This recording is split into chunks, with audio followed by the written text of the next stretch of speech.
जमलेल्या माझ्या तमाम हिंदू बांधवांनो, भगिनींनो आणि मातांनो,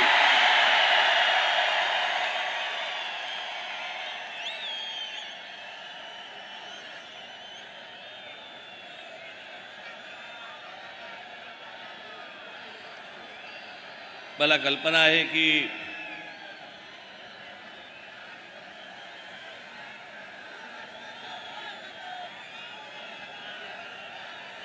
बसायला सोडा पण उभं राहायला पण जागा नाहीये.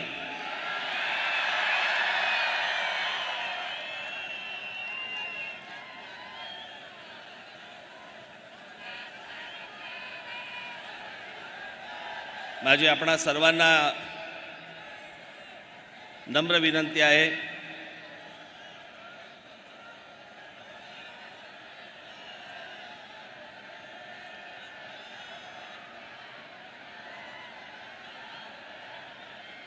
की आपल्या घोषणा, आपलं बोलणं हे जर थांबलं तर मला अनेक विषय आपल्याशी आज बोलता येतील. मी आता येत असताना बाहेर देखील आज अजून हजारो लोक आहेत बाहेर की त्यांना आतमध्ये येता येत नाहीये कारण आतमध्ये जागाच नाहीये.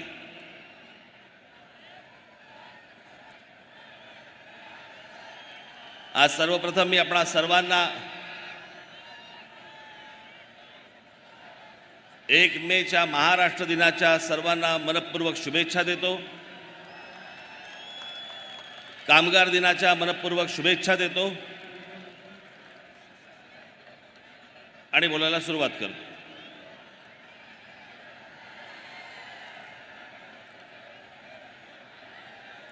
खरं तर सभा होणार नाही होणार, राज ठाकरेंनी सभा घ्यावी न घ्यावी,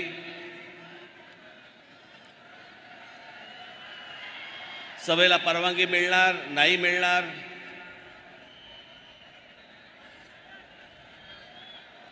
खरं तर हे का ही गोष्ट केली मला अजूनपर्यंत समजलेली नाही.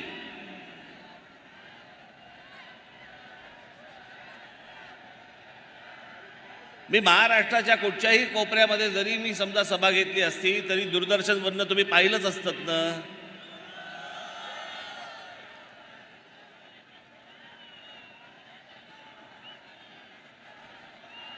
मुंबईला गुढीपाडव्याच्या दिवशी एक सभा घेतली,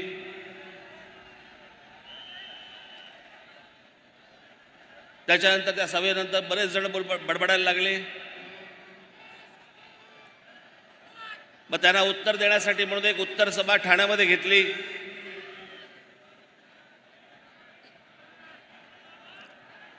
खरं तर 2च सभा मी घेतल्या.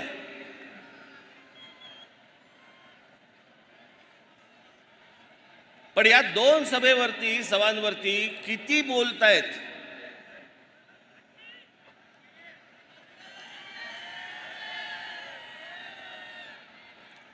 आणि मग ही ज्यावेळेला ठाण्याची सभा ज्यावेळेला झाली त्यावेळेला माझ्या दिलीप धोत्रेंनी मला फोन केला.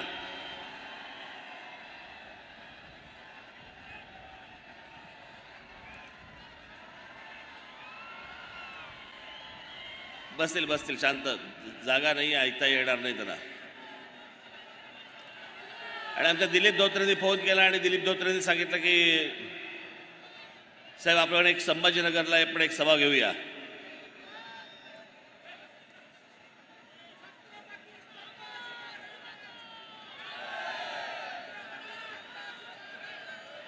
आणि म्हटलं हा तर संभाजीनगर हा तर महाराष्ट्राचा मध्य.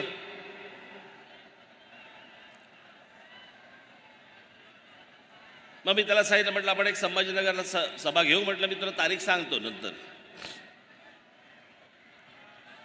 आता हा विषय फक्त संभाजीनगर पुरता मर्यादित नाही. माझ्या ह्याच्या पुढच्या सगळ्या सभा या सगळ्या मराठवाड्यातल्या प्रत्येक जिल्ह्यामध्ये होणार आहेत.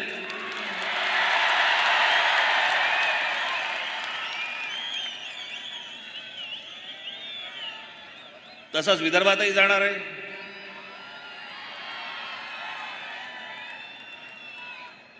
आपल्या कोकणातही जाणार आहे, उत्तर महाराष्ट्रातही जाणार आहे, पश्चिम महाराष्ट्रातही जाणार आहे.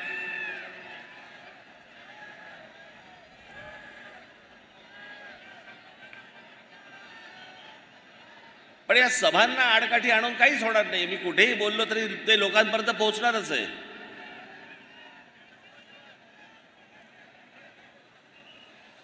कोंबडा झाकायचं ठरवलं तरी ते उगवायचा थोडी राहतं. सूर्य उगवतोच.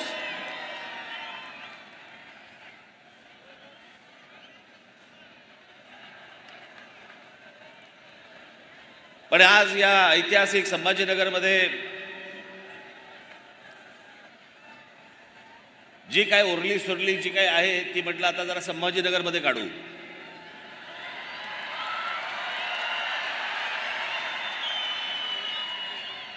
मला कल्पना आहे की महाराष्ट्रामध्ये अनेक प्रश्न आहेत. पिण्याच्या पाण्याचा प्रश्न आहे. संभाजीनगरमध्ये शहराचा मध्ये पिण्याच्या पाण्याचा प्रश्न आहे. 10 दिवसांनी पिण्याचं पाणी येतं.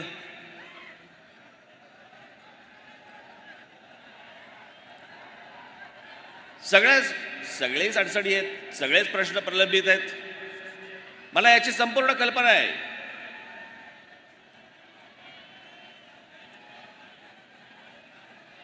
पण आजचे जे काही प्रमुख विषय आहेत या प्रमुख विषयांना धरून मी आजचं तुमच्याशी बोलणार आहे.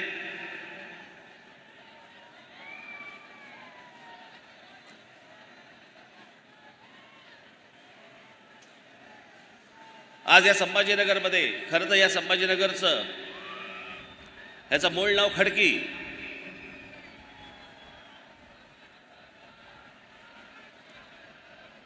आपल्या दोन्ही राजधान्या इथल्याच.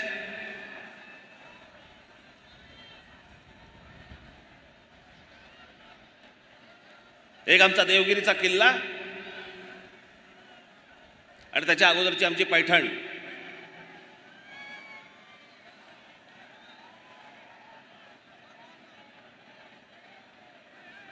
मला असं वाटतं आजचा महाराष्ट्र दिन 1 मे आपण साजरा करताना पहिल्यांदा आपण थोडासा महाराष्ट्र नीट समजून घेणं गरजेचं आहे. कारण आपल्याला जर महाराष्ट्रच समजला नाही, मी त्या दिवशी म्हटलं ना, ठाण्याच्या सभेमध्ये म्हटलं का कुठच्या सभेमध्ये म्हटलं मला आठवत नाही मला, पण जो समाज इतिहास विसरला त्याच्या पायाखालचा भूगोल सटकलेला आहे. त्याच्या पायाखालची जमीन सटकलेली आहे.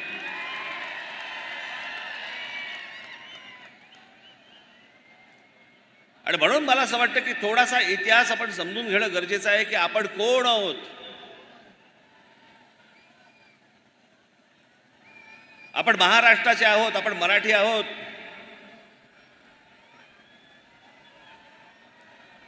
या महाराष्ट्राने आजपर्यंत या देशाला काय काय दिलं. मुळात हा कधी देश असा नव्हता. ही भूमी होती एक.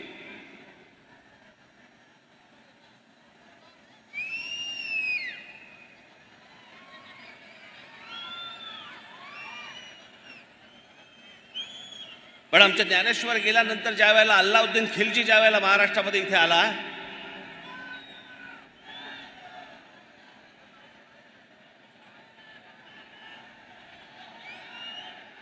आणि आमच्या देवगिरीच्या किल्ल्यामध्ये ज्यावेळी शिरला, काय चाललं रे तिकडे?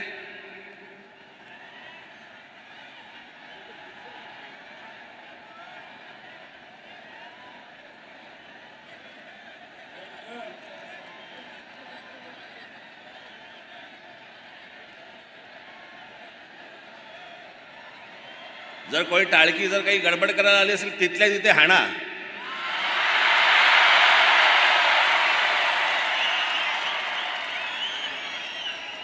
महाराष्ट्र नवनिर्माण सेनेची सभा इथे वेडवाकडं कराल ना, चौरंग करून घरी पाठवीन.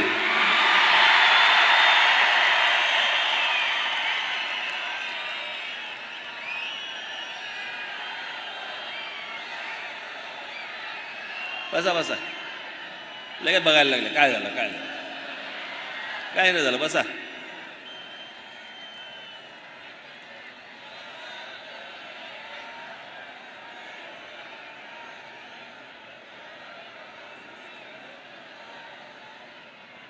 या एका अल्लाउद्दीन खिलजीने 1 लाख लोक घेऊन येतोय म्हणून सांगितलं. रामदेवराव यादव आमचा राजा बेसावत राहिला. आमच्या किल्ल्यामध्ये फितुरी झाली.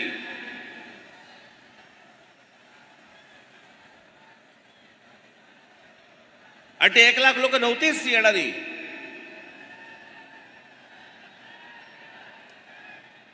आलेले लोक काही हजारात होती.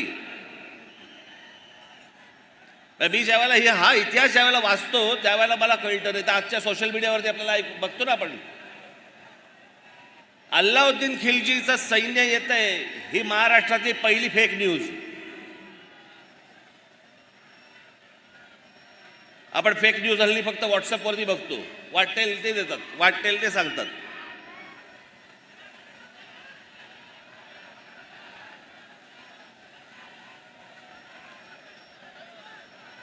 आमच्या महाराष्ट्राची कन्या रामदेवराव यादवांची मुलगी हिला अल्लाउद्दीन खिलजी पळवून घेऊन गेला.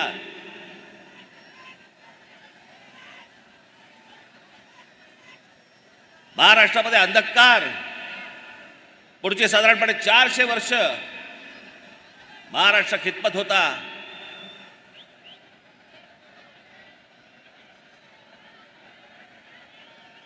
या महाराष्ट्रातल्या माझ्या माता भगिनींवरती अत्याचार होत होते, बलात्कार होत होते, मंदिरं पाडली जात होती.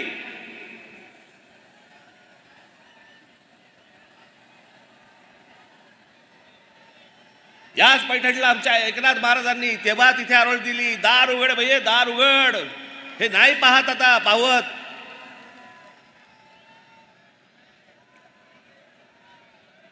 आणि या 1630ला दार उघडलं.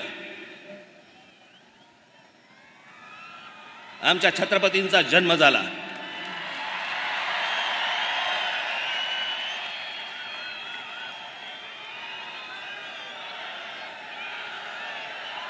स्वाभिमानाने कसं जगायचं असतं आणि काय जगायचं असतं हे आमच्या राजाने शिकवलं.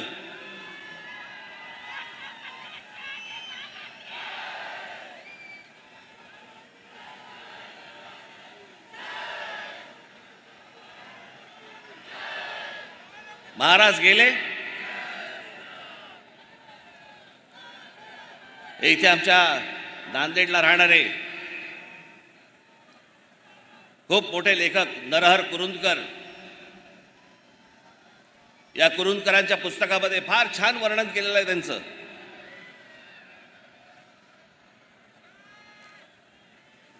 छत्रपती शिवाजी महाराज म्हणजे कोण होते. आपण फक्त काय विचार करतो, अफजल खानाचा कोथळा पाडला, शाहिस्ते खानाची बोटं छाटली, आग्र्यावरून तिथून निसटले. पण केवळ 50 वर्षाचं आयुष्य, 50 वर्षाचं आयुष्य. इतका मोठा हा राजा, हा बादशाह औरंगजेब, हा शिवाजी महाराजांना तिथून निसटल्यावरती मारण्यासाठी म्हणून इथे आला, सगळं काही सोडून. महाराष्ट्रामध्ये औरंगजेब आलाय 1681 साली आणि महाराजांचा मृत्यू झालाय, महाराजांचं निधन झालंय 1680 साली. औरंगजेबाला माहित नव्हतं का की ज्याच्यासाठी म्हणून आपण महाराष्ट्रामध्ये चाललेलो आहोत तो माणूसच राहिलेला नाहीये, आपण कशासाठी चाललोय. तरी पुढची 27 वर्ष हा औरंगजेब या महाराष्ट्रामध्ये इथे राहिला आणि इथं मेला. 27 वर्ष परत कधी आग्र्याला गेलेला नाहीये. इथे संभाजीराजे त्यांच्याशी लढले, संताजी धनाजी लढले, राजाराम महाराज लढले, ताराराणी साहेब लढल्या.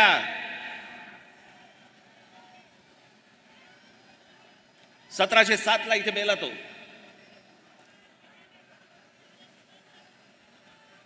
औरंगजेबाने जी पत्र पाठवलेली आहेत ना,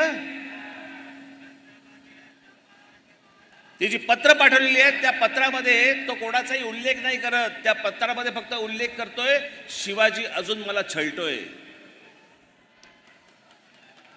ती जी प्रेरणा आहे ज्याच्यावरती हे सगळे लढतायत त्या प्रेरणेला तो शिवाजी म्हणतोय. तो वेडा नव्हता, खुळा नव्हता. त्या औरंगजेबाला फक्त कळलं होतं की शिवाजी व्यक्ती नाहीये, शिवाजी हा विचार आहे.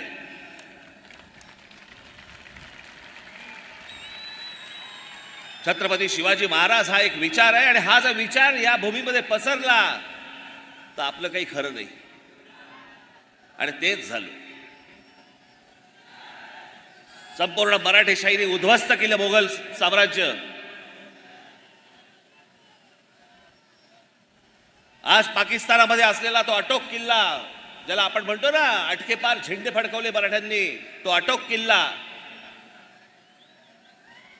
तिथे भगवी पताका फडकली. हा संपूर्ण मराठेशाहीचा इतिहास आपण विसरलो. आम्हाला काहीच माहित नाही. आम्ही फक्त पुण्यतिथी आणि जयंत्या फक्त साजऱ्या करतोय आम्ही महापुरुषांच्या.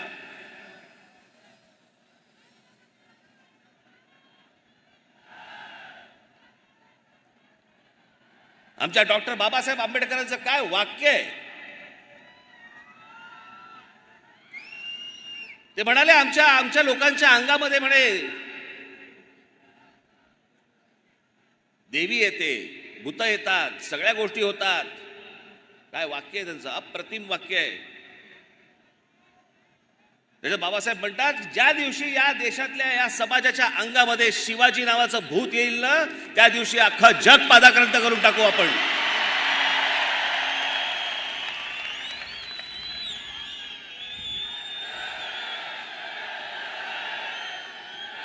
आमच्या अंगात शिवाजी आला पाहिजे.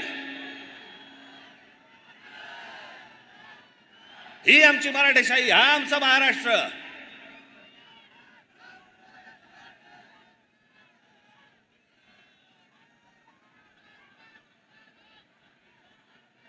आज काय महाराष्ट्राची परिस्थिती झाली आहे. आमच्या महाराष्ट्राची आबरू वेशीवरती टाकली जाते. रोज आमच्या ते महाराष्ट्रामधले नेते वाटतेल ते बरळतायत, वाटतेल ते बोलतायत.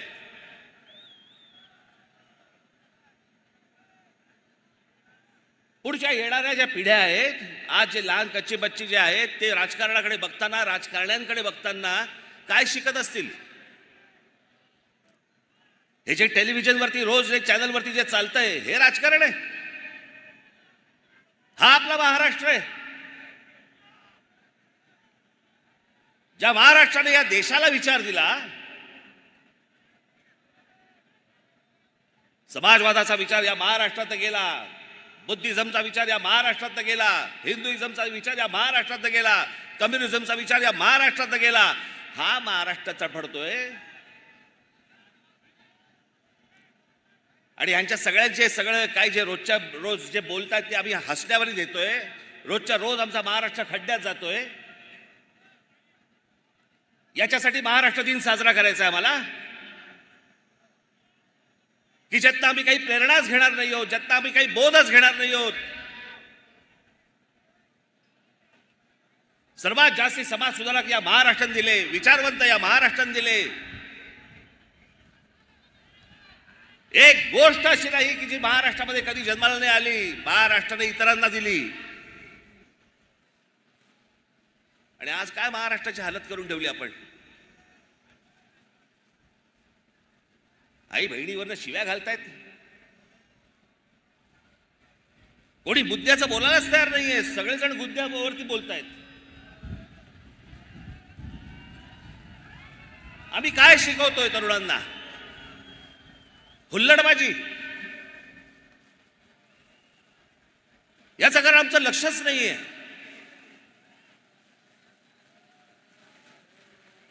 राज ठाकरेंचं भाषण आहे, हल्ला गुल्ला करा, घोषणा द्या, बस निघालो आम्ही. आम्हाला यातनं काही घ्यायचं नाही. इथेच मरतो आपण. त्या आमच्या हाताला काही लागत नाही. आणि या सगळ्या राजकारणाला हेच हवंय.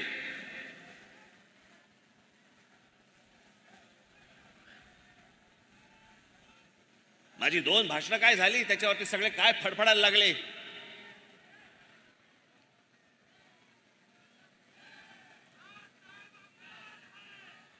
शरद पवार सांगतात की 2 समाजामधला म्हणे हे दुई माजवतायत.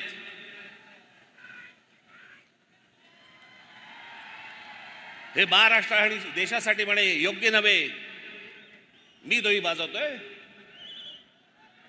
पवार साहेब, आपण जाती जातीमध्ये जे भेद निर्माण करताय ना, त्याने दुही माजती आहे.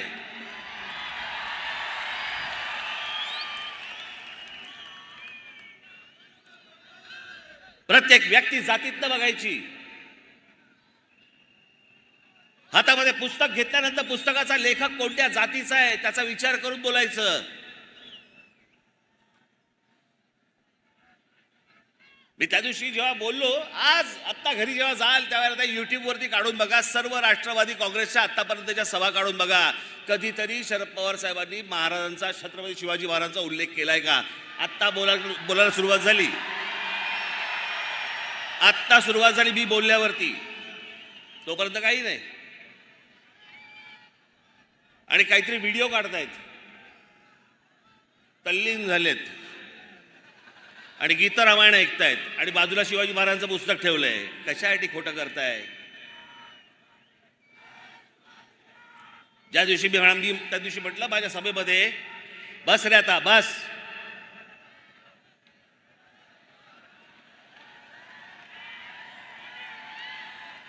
त्या दिवशी जेव्हा मी म्हटलं की शरद पवार साहेब हे नास्तिक आहेत, लागलं, झोमलं.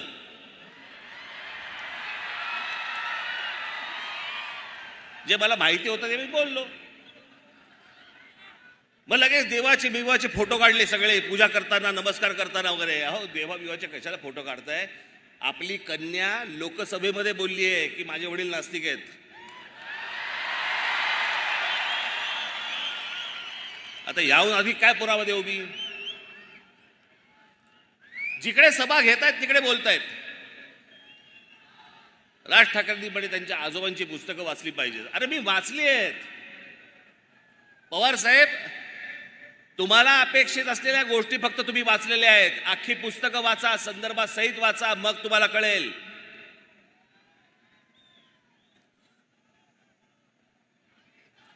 माझ्या आजोबांनी जे लिहून ठेवलंय ते जर समजा तुम्ही नीट वाचलं तर ते परिस्थितीला धरू नये. ते व्यक्तिसापेक्ष आहे.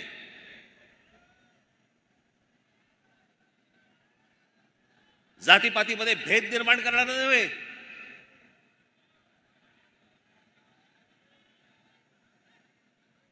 हा आपला हिंदू धर्म मानणारा माणूस होता, तो त्याची पूजा करणारा माणूस होता. या धर्मामधल्या ज्या चुकीच्या गोष्टी होत्या त्या चुकीच्या गोष्टींवरती बोट दाखवणारा माणूस होता की हे गोष्ट होता का बने. माझे आजोबा हे भटभिक्षुकीच्या विरोधात होते.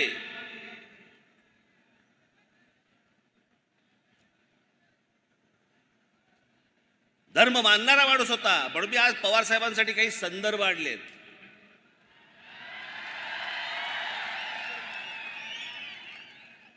आपण तर ऐकावंच, पण या टेलिव्हिजन चॅनलच्या माध्यमातून मी आपल्याला सांगतोय, संपूर्ण महाराष्ट्रात देखील डोळे उघडे ठेवून,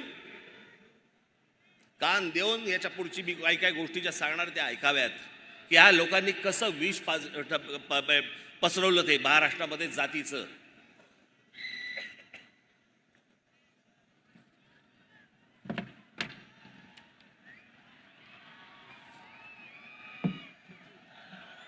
मी प्रबोधनकारांच्या काही पुस्तकं आणि त्यातले संदर्भ खास करून पवार साहेबांना सांगण्यासाठी म्हणून इथे लिहून आणलेत की जर जमलं तर आपण हे वाचावेत. पवार साहेब, माझ्या आजोबांचं पहिलं पुस्तक आहे माझी जीवनगाथा. पहिलं पुस्तक म्हणजे शेवटचं पुस्तक त्यांचं, पण त्यांचं चरित्र आहे. त्याच्यामध्ये पान क्रमांक 101 वरती हिंदू धर्माच्या प्रचाराबाबत केलेलं काम आणि ख्रिश्चन मिशनरींना विरोध म्हणून हिंदू मिशनरी चळवळ स्थापन करणारा माझे आजोबा होते.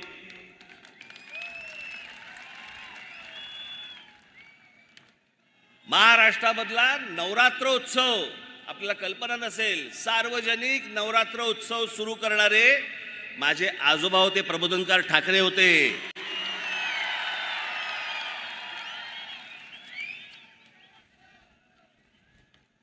त्यांचं एक पुस्तक आहे ऊठ मराठ्या ऊठ. या पुस्तकामध्ये हिंदू धर्मीयांवरच्या अत्याचाराबाबतची माहिती आहे. पवार साहेब जरूर वाचा.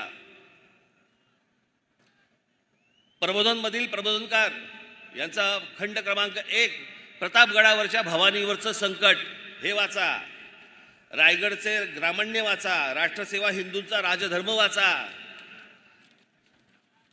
आपल्याला जेवढं पाहिजे ना तेवढंच वाचू नये. हे जे विष या माणसाने जे कालवलं ना, मी जे सतत सांगतोय की राष्ट्रवादीचा जन्म झाल्यानंतर महाराष्ट्रामध्ये जातीपातीचं राजकारण मोठ्या प्रमाणावरती सुरू झालं. जात प्रत्येक जण मानत होता, जात प्रत्येकाला प्रिय होती, पण दुसऱ्या जातीबद्दलचा द्वेष हा राष्ट्रवादी काँग्रेसच्या जन्मानंतर सुरू झाला.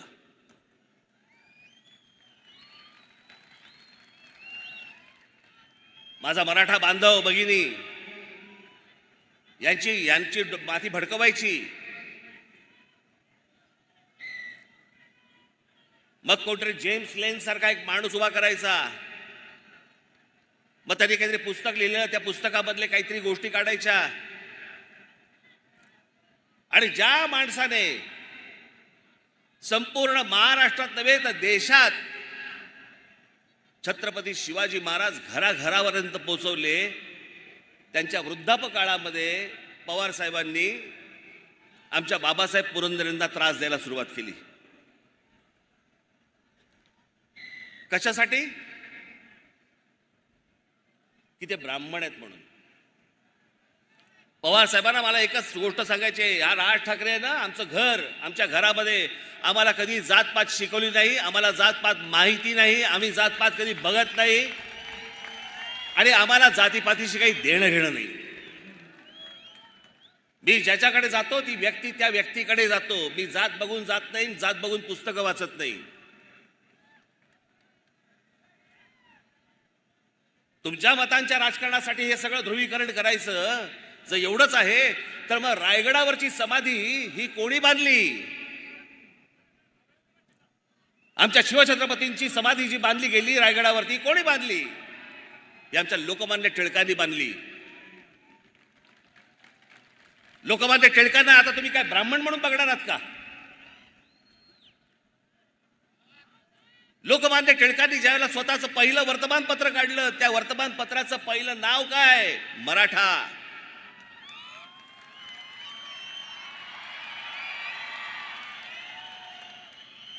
हे पवार साहेब कधी सांगणार नाहीत.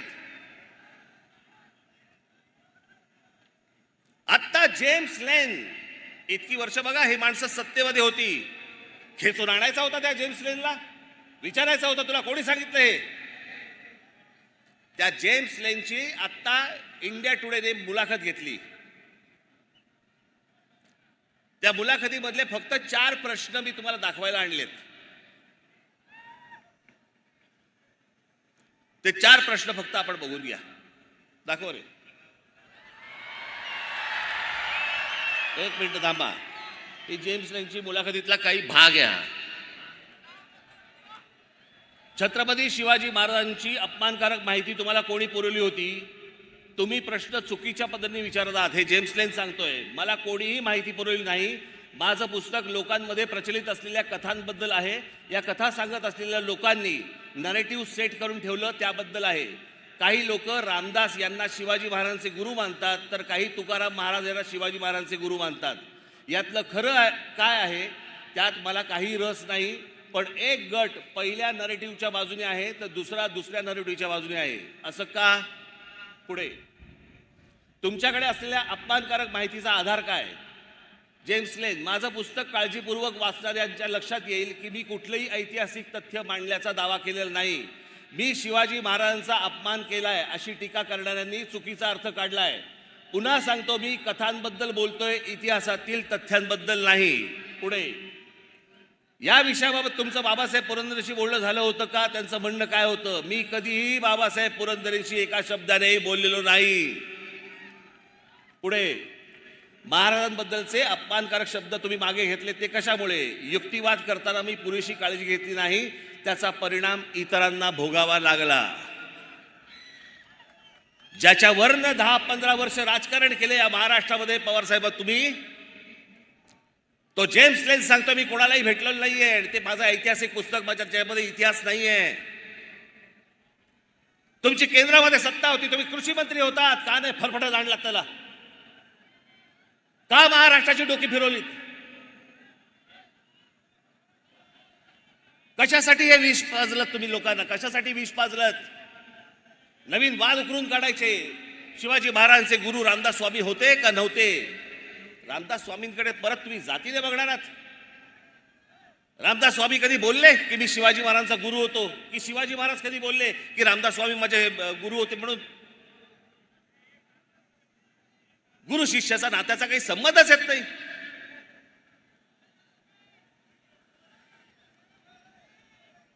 जे रामदास स्वामीने आजपर्यंत जे शिवाजी महाराजांवरती लिहून ठेवलेलं आहे ना, मी त्याच्या इतकं उत्कृष्ट शिवाजी महाराजांवरती लिहिलेलं आजपर्यंत कुठेही वाचलेलं नाही.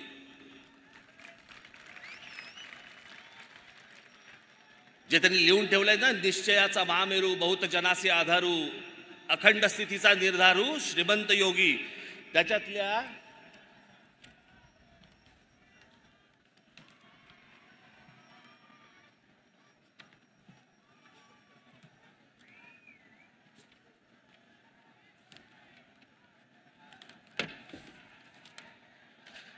फक्त शेवटच्या 3 ओळी वाचून दाखवतो. लाऊडस्पीकरवरती येणार पण थोड्या वेळाने.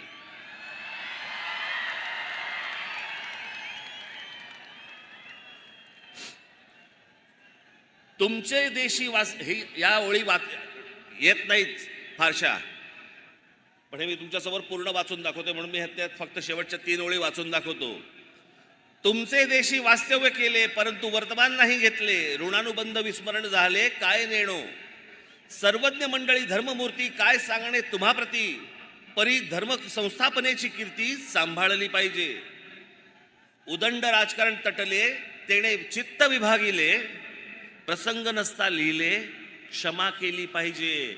रामदास स्वामी छत्रपतींना सांगतायत क्षमा केली पाहिजे. माफ करा, मला मी लिहिलंय तुम्हाला, पण मला माफ करा. गुरु शिष्याला लिहितो, कुठच्या शाळेतला शिक्षक जरा दाखवा मला. मी इतके वर्ष शिकलो, मला नाही आजपर्यंत आठवत कुठच्या शिक्षकाने मला माफी मागितली माझी. आणि ही माफी नाहीये, यात प्रेम आहे. हे जातीपातीच्या विषापासून तुम्ही सगळ्यांनी दूर राहणं गरजेचं आहे. या पवार साहेबांना हिंदू या शब्दाचीच मुळात ॲलर्जी आहे.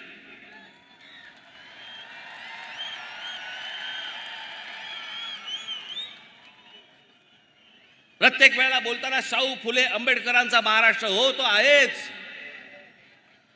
आमच्या शाहू फुले आंबेडकरांचा महाराष्ट्र आहे, पण त्याआधी आमच्या शिवछत्रपतींचा महाराष्ट्र आहे. त्यांचा विचार घेऊन ते पुढे गेले.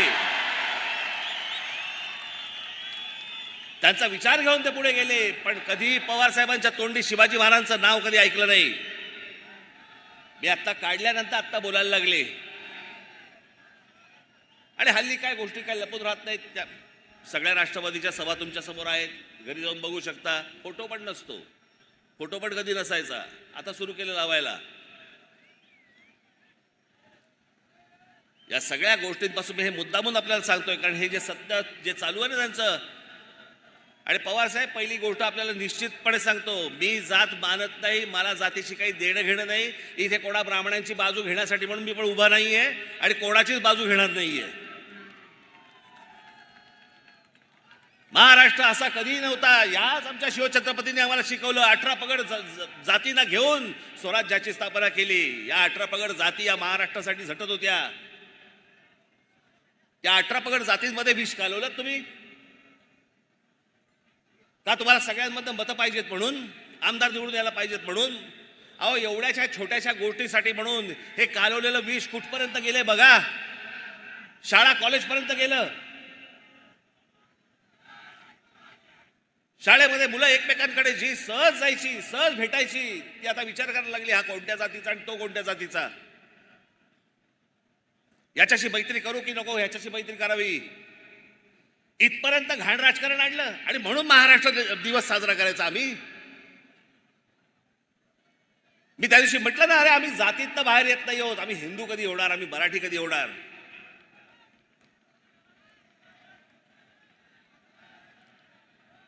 आमच्याकडे जातीने विळखा घालून ठेवल्या सगळ्या गोष्टीला. याच्या उपर आम्ही बघायला तयार नाही आहोत. ज्या महाराष्ट्राने इतके उदात्त विचार या महाराष्ट्राने दिले, तो महाराष्ट्र जातीत सडतोय.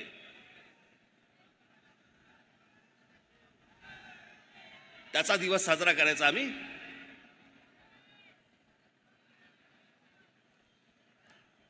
या महाराष्ट्रामध्ये अनेक गोष्टी आहेत. ह्या आता लाऊडस्पीकरचा विषय,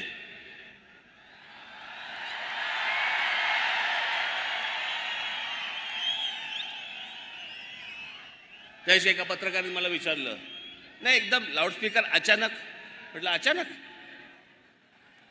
बरं कधी काढला की तुम्ही विचारणार अचानक? कधी काढायचाच नाही का? मी त्याच्या अगोदरच्या माझ्या क्लिप्स दाखवल्या होत्या त्याशी. याच्या अगोदर अनेकदा बोललोय. बरं हा काही लाऊडस्पीकर हा नवीन विषय नाहीये. हा काही मी पहिल्यांदा मांडतो अशातला विषय नाहीये. याच्या अगोदर अनेकांनी मांडलाय. मी फक्त त्याला पर्याय दिला.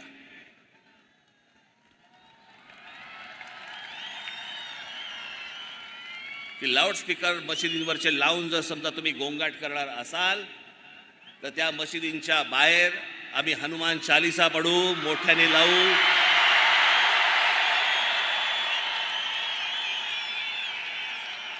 मला कुठेही महाराष्ट्रामध्ये दंगली घडवायच्या नाहीत. महाराष्ट्रामध्ये मला कुठेही दंगली घडवायची इच्छा देखील नाहीये. मुस्लिम समाजाने देखील ही गोष्ट नीट समजून घेणं गरजेचं आहे.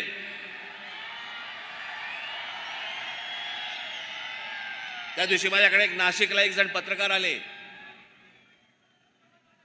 आणि ते पत्रकार मला ते मुस्लिम समाजातले होते आणि ते आले. त्या पत्रकाराने मला सांगितलं, माझ्याकडे आतल्या पुण्याच्या केबिनमध्ये आतमध्ये आले आणि मला म्हणाले, साहेब मी मुसलमान आहे पण आम्हाला भोंग्याचा खूप त्रास होतो. म्हणजे माझं लहान मूल हे लाऊडस्पीकर लागले की म्हणे झोपेना ते आजारी पडायला लागलं आणि दरवेळेला ते म्हणे झोपायला आलं लहान मूल माझं की म्हणे इकडनं म्हणे ते अजान आणि त्या सगळ्या बांग सुरू होतात आणि माझं पोर झोपू शकलं नाही. मग मी अनेकदा त्याला सांगितलं, पण एकदा मी मशिदीत गेलो, तिकडचे मौलवी होते, त्याला सांगितलं की माझ्या मुलाला त्रास होतोय तुमच्या भोंग्याचा, तुम्हाला जे काय पठण करायचं असेल ते मशिदीच्या आत करा, आम्हाला या लाऊडस्पीकरचा त्रास होतोय. त्याच्यानंतर त्यांनी काहीतरी कमी केलं आणि त्या दिवशी पण मी सांगितलं होतं, आज परत मी तुम्हाला सांगतो, लाऊडस्पीकर हा सामाजिक विषय आहे, हा धार्मिक विषय नव्हे. आणि लाऊडस्पीकर या विषयाला जर समजा तुम्ही धार्मिक वळण देणार असाल तर त्याचं उत्तर आम्हाला धर्मानेच द्यावं लागेल, एवढं पण तुम्ही लक्षात ठेवावं.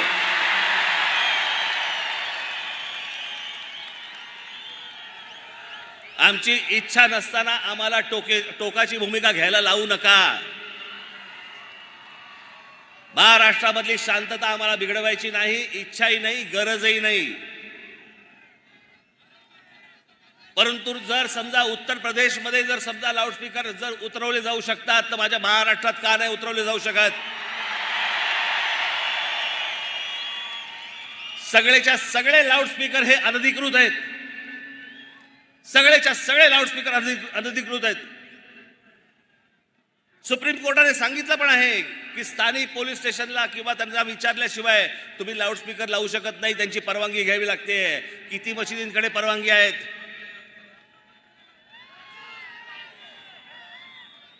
कोणाचकडे परवानग्या नाही आहेत. मला कोणीतरी सांगितलं, कालच कोणीतरी सांगितलं, इथे संभाजीनगरमध्ये 600 मशिदी आहेत. बांगेची कॉन्सर्ट चालते की काय इकडे?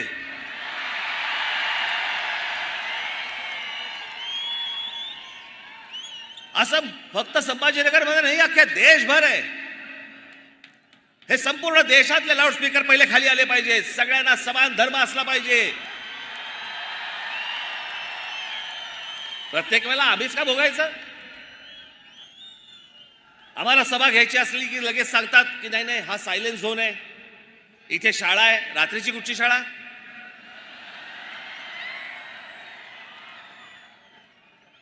हा सायलेन्स झोन आहे, इथे शाळा आहे, इथे मंदिर आहे, इथे सभा नाही घेऊ शकत.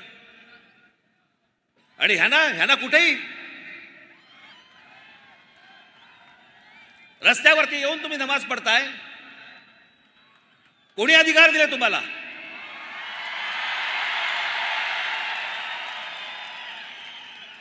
माझी शासनाला पण नम्र विनंती आहे, आज तारीख 1 आहे,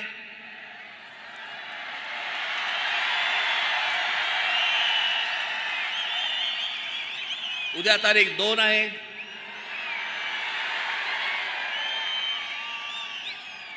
तीन तारखेला ईद आहे,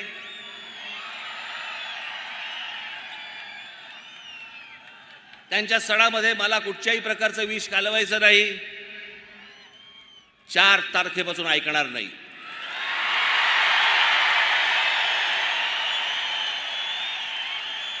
माझी महाराष्ट्रातल्या सर्व तमाम हिंदू बांधवांना भगिनींना माझी विनंती आहे, हात जोडून विनंती आहे,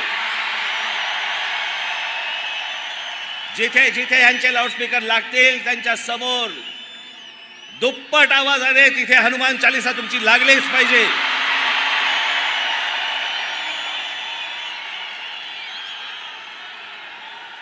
विनंती करून जर समजत नसेल तर आमच्या समोर दुसरा पर्याय उरत नाही. लाऊडस्पीकर तुमच्या धर्मामध्ये बसत नाही.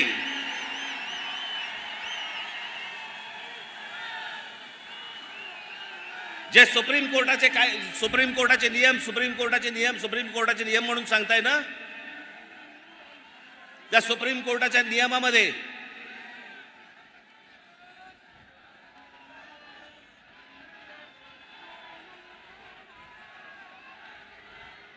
माझी पोलिसांना नम्र विनंती आहे, जर हे सभेच्या वेळेला हे बांग जर सुरू करणार असतील, आपण आत्ताच्या आत्ता ताबडतोब तोंडात बोळा कोंबावा. ह्यांना जर सहज सरळ मार्गाने जर समजा समजत नसेल तर मग त्याच्यानंतर महाराष्ट्रात काय होईल मला माहिती नाही.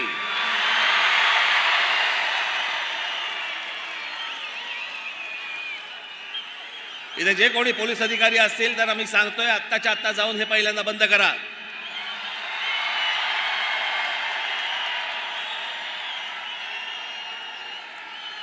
आणि माझं एक म्हणणं आहे या बाबतीत, त्यांना जर समजा सरळ भाषेमध्ये समजत नसेल ना तर एकदा काय ते तिच्या आईला होऊनच जाऊन देत.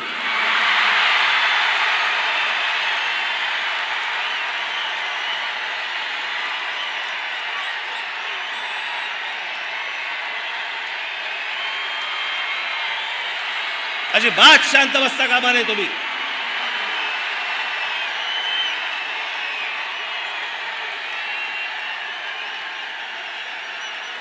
संभाजीनगरच्या पोलिसांना माझी हात नम्र विनंती परत करतोय, मी आपल्याला परत सांगतोय,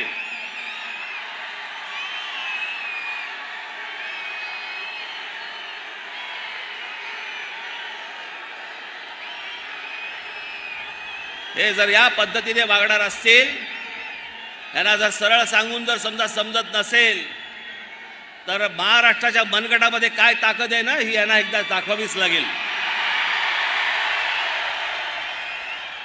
आणि म्हणून माझी पोलिसांना विनंती आहे की हे पहिल्यांदा थोबाडं बंद करा या लोकांची. माझी संपूर्ण देशवासियांना, अख्ख्या संपूर्ण देशातल्या माझ्या हिंदू बांधवांना भगिनींना माझी विनंती आहे की बिलकुल मागचा पुढचा काही विचार करू नका. हे भोंगे उतरले गेलेच पाहिजेत. सगळ्या धार्मिक स्थळांवरचे, मग उद्या मंदिरांवरचे असतील तरी उतरले गेले पाहिजेत, पण ह्यांचे उतरल्यानंतर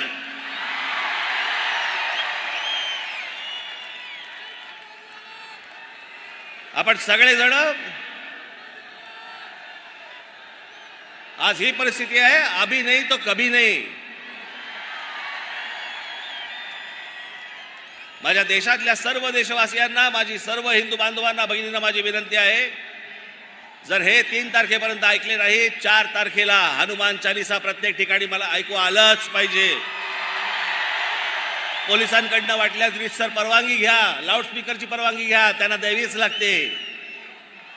पण ती परवानगी घेऊन आपण या सगळ्या गोष्टी जोरात कराल आणि सामाजिक दृष्ट्या हा इतके वर्षाचा प्रलंबित प्रश्न हा कायमचा निकाली लागेल, याच्यासाठी सगळ्यांनी आपण हातभार लावावा ही नम्र विनंती करतो आणि आपणा सर्वांची मी रजा घेतो. धन्यवाद.